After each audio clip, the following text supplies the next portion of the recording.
on Monday in Ohio when Elizabeth Warren was campaigning with Hillary Clinton at this rally. When she finally... I think you should be more specific and call it a pep rally. That makes more sense. Mm-hmm. Yeah. So let's Team Democrat. Right. Okay. So let's amend the language. At this pep rally in Ohio, when Hillary Clinton finally took the stage from a giddy Elizabeth Warren, she had a few things to say, and let's show you the first clip. It doesn't make sense when corporations stash their profits overseas. All right. I almost had that same gag reflex. It wasn't as strong, but I almost did it again. I almost did that. So what did she say? It doesn't make sense for corporations to stash money when they could be using that money here to make America better. So it doesn't make sense for corporations to stash their money, but it makes perfect sense for her to stash her money in tax havens. Yeah. Such as Delaware. Yeah. Where somebody else Donald Trump. Yeah. Mm-hmm. And a whole bunch of other businesses share this one address to stash their money and hide profits. But then again, why is she trying to act like she is not a corporation herself? Being a part of the Clinton Foundation, essentially, I'm sorry, not a part of, but of the primary piece of the Clinton Foundation. Mm-hmm. She is a corporation in and of herself. So she's talking about like these entities as if she's not a part of that same, system. Yeah. But also we have to point out that she's speaking against the system where wealthy individuals stash their money overseas to, hide their profits or hide their money so that they don't have to pay taxes and stuff like that. Corruption, money laundering. What are you alluding to? This is why it's so disgusting.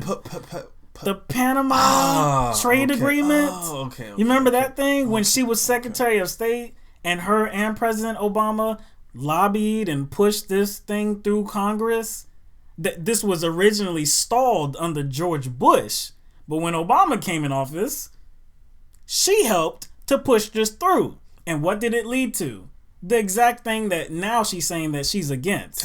Stashing money overseas. This helped corporations and wealthy individuals stash money overseas. And she approved of it. This. Now at this pep rally, she's, on this Milli Vanilli progressive tip and lip syncing again.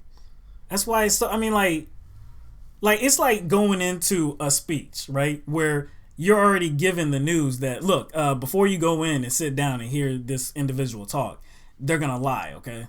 So I just want you to go in knowing that. So when you sit down, just have it in your mind that all they're going to be talking about is lies. Because she can't talk about anything progressive without it being a lie. That's the thing. You already know it going in because you already know her record. You already know her political activities. You already know, she's been influenced by her donors and lobbyists. So you already know it's going to be a lie. And that's why it's so cringeworthy to watch, because you know it's coming. I got into this race because I wanted to even the odds for people who have the odds stacked against them.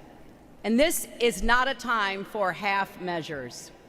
To build an economy that works for everyone, not just those at the top, we've got to go big and we've got to go bold. So is that her new campaign slogan? Go big and go bold? Is that what she's actually trying to, sell here? That she's, going to fight for these things in a very, boastful and intensive way? She said there's no time for half measures.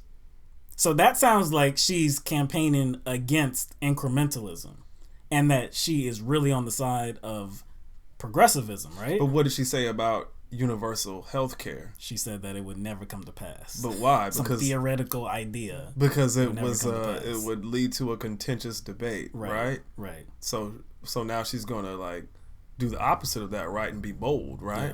So bold to me is running for president without a super PAC. That's what's bold to me. Yeah, bold to me is kind of running a campaign without 33 states agreeing to vote in your way as far as delegates go. Line up these super delegates. Yeah. Bold to me is signing on to the Family Act. You know, if you're for women's issues, you know, if you're for paid family leave, you should probably approve of the Family Act. You should probably approve of a $15 an hour federal minimum wage. You should probably approve of these things, right? Because she's talking about the economy. People, you know, being successful in the economy. So I don't know. I just don't understand where she's talking about big and bold. I have often said that it's nothing personal against Hillary Clinton, that it's about the issues. I think Bernie Sanders is way better on the issues, right? It's all about policy. I got to come off of that now. It is personal now because it's not just about what she does now. It's about what she does say. And she's a liar. And she's lying. And you know what? I kind of have to agree with you because essentially if she is running for the president of the United States, then she is going to essentially directly affect our personal lives. Right.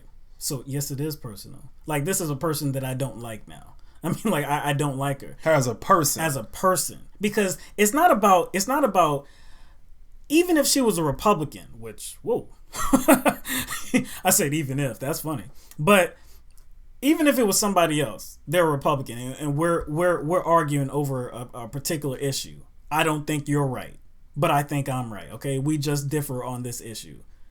I don't have to not like you as a person if I just think you're attacking it or trying to arrive at a solution from a different place. You know what I'm saying? That's just a difference of policy, stuff like that. But if I think you're pandering, if I think you're lying, well, now it's personal. It's personal. And not only that, you're speaking with a forked tongue. Yeah. So when it becomes a situation where you're constantly contradicting yourself, and pandering in a way that indicates that you're only trying to appeal to what is popular in the moment, right, because it actually contradicts your political activity, then yes, it becomes a situation where it's like, look, I can't even trust this person anymore. Let's look at the Democratic platform that has come out of St. Louis, out of those talks. If she actually believed in what she says, then why did her delegates, the delegates that she chosen that represent her, why did they not include language that rejects the TPP? They pretty much approved it. Yeah, they straight up allowed it. They pretty much took progressive politics and just swatted it away like a gnat, right? Like it didn't exist. But she says that she's against it. So why would her delegates who speak for her, it's not like these delegates, she chose them. Yeah, it's not like they're speaking for themselves. No, they are there to speak for her. So why would they speak for her and say, well, you know what, that's too far. We're not going to include language that rejects the TPP. It's a little bit, Obama's for it. So, but she's not Obama, right? We know that she tries to bear hug everything Obama, again, but she has distanced herself from him in some areas. Yeah, she has. And again, if she's going to go big and go bold, it doesn't matter what Obama's done. It does not matter because she's campaigning for herself. Now, she has distanced herself from him, the Syrian no-fly zone on the XM Bank, saying radical Islamic terrorism.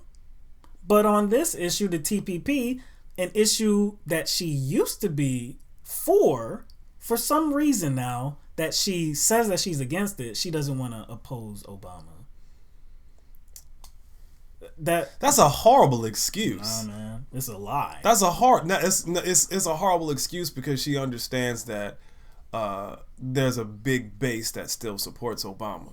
And so she's trying to make it like she is as qualified as what people think Obama is and was and has been. So she's still trying to hold on to that. You know what I'm saying?